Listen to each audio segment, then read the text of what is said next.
Nah, kemudian terkait dengan mandi wajib dan wudu. Ada sebuah kaidah usul fiqh yang menyatakan ma aujaba a'zamal amrayni bi khususihi la yujibu adnahuma bi umumihi.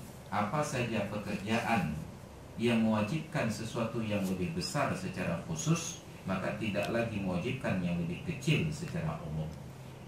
Mandi bersuci dari hadas besar, wudu bersuci dari hadas kecil.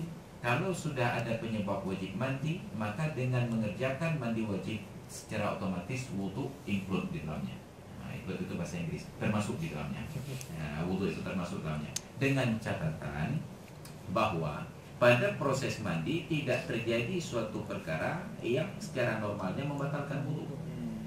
Tidak tentu ketika setelah niat tidak menyentuh farad dengan batin telapak tangan, tidak bersentuhan kulit laki-laki dan perempuan dan seumpamanya.